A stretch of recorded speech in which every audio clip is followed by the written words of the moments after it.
Hello, everyone. Welcome back to the channel. Today, we're diving into episode 9 of Matetheseries. Since that day, 3 years have passed. After leaving Ori, Jen went to live with her family in Macau.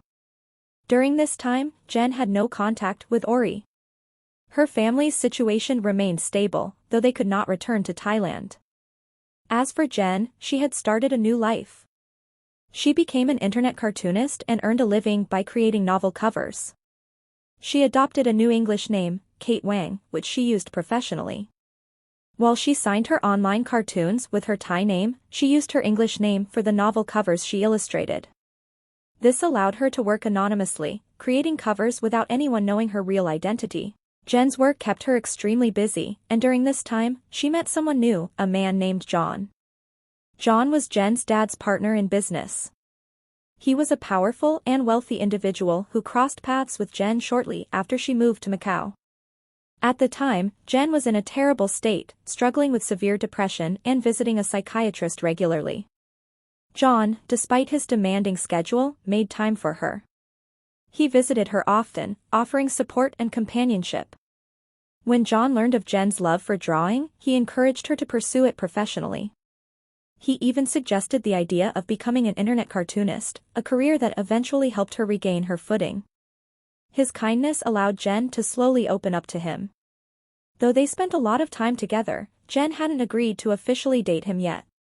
She was still healing from her past and, during her darkest moments, had even contemplated suicide. John's unwavering support and care helped pull her out of that abyss. One day, Dr. Thought visited Jen in Macau, and she quickly cleared her schedule to meet him. She went to the airport to pick him up, excited to see him. Over the past 3 years, their relationship had remained close, almost like siblings. They kept in touch daily, and their bond had grown stronger. When they reunited, their conversation was light-hearted and filled with laughter, much like old times. Jen then brought Dr. Thought to her home, eager to spend time with him and catch up properly. When Jen and Dr. Thought were alone, the first question Jen asked was about Ori. Dr. Thought informed her that Ori was doing well and had become a renowned novelist, with her books selling incredibly well. Jen's previous financial support of $3,000 played a significant role in Ori's success since Jen was a major shareholder in Ori's works. However, Dr. Thought had a specific reason for visiting Jen, to discuss her webcomic. Flashing back, Ori had stumbled upon Jen's comic and accused the artist of copying her novel Friendship. Angrily, Ori told Dr. Thought to sue the artist for copyright infringement. To mediate, Dr. Thought decided to fly and meet Jen in person. Upon learning that Ori believed Jen's work plagiarized hers, Jen was shocked.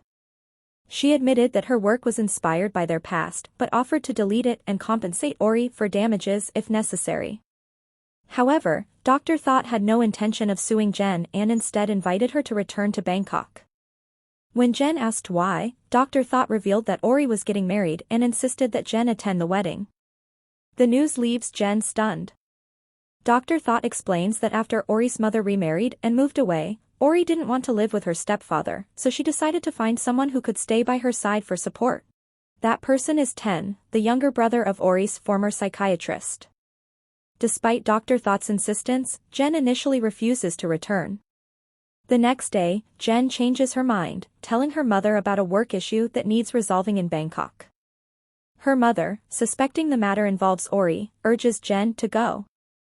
Later, Jen returned to Bangkok a month before the wedding, using the pretext of discussing copyright issues. Dr. Thought orchestrated a meeting between Jen and Ori during the launch of Ori's new book. Nervous, Jen initially hid behind a pillar, observing Ori from a distance. She was struck by Ori's transformation, more mature and stunningly beautiful.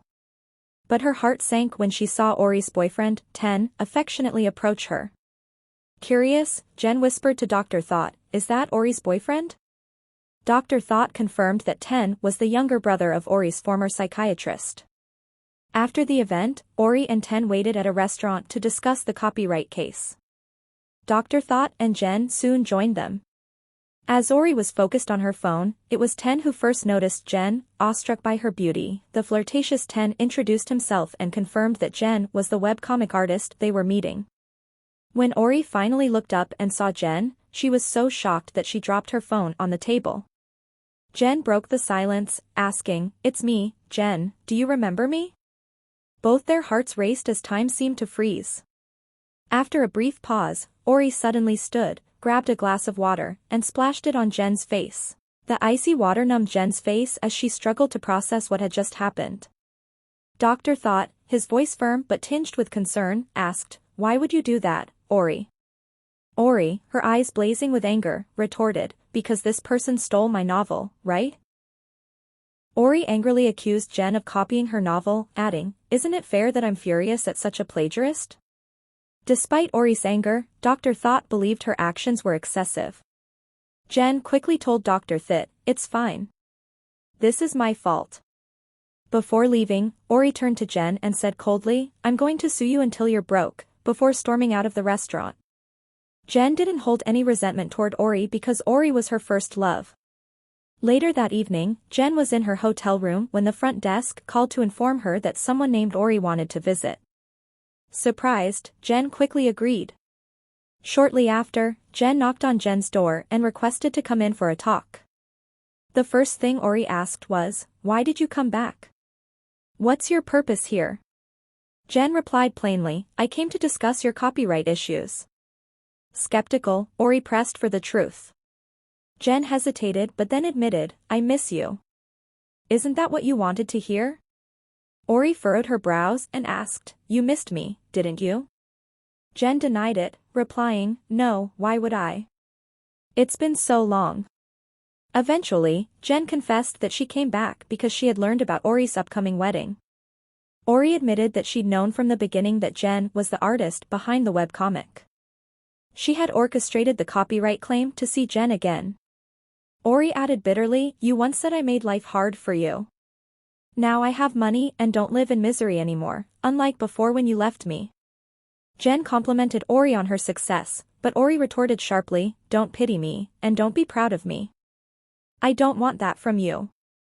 With those words, Ori slammed the door and left Jen alone. Jen couldn't help but think she made the right decision by leaving Ori's life, as Ori seemed to thrive without her. However, a few days later, Ori's boyfriend, Ten, visited Jen at her hotel. He revealed that Ori wasn't well. Jen, alarmed, wondered how Ori could be sick after appearing fine just days ago. Ten then took Jen to Ori's condo, using his keycard to gain access. During the ride, Jen nervously asked Ten, "Have you and Ori shared a night together?" Ten reassured her, "No, I just visit occasionally. We've never stayed overnight." Relieved yet slightly unnerved, Jen noted that Ten seemed to flirt with her, too, based on how he looked at her. When Ten left Jen alone to talk to Ori, she hesitated but entered the condo. Hearing someone come in, Ori called out, "I'm not hungry." "Go away, Ten." Jen approached Ori and touched her shoulder. Ori turned around, startled, and asked, "What are you doing here?" Jen explained, "Ten brought me here. I want you to eat something." Ori refused. She asked Jen, "Do you care about me?" Jen stubbornly replied, "Only as a friend." Ori countered, "What kind of friend leans in so close they almost touch someone's cheek? What are you hoping for from me?"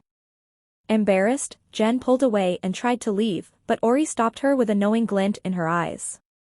Ori realized in that moment that Jen truly did have feelings for her. Smiling slyly, Ori vowed to herself that it was her turn to make Jen suffer as payback for abandoning her in the past. What will happen next? Stay tuned for the next episode. If you enjoyed this video, don't forget to like and share to show your support for the channel. We'd love to hear your thoughts, leave a comment below. Thank you for watching, and goodbye.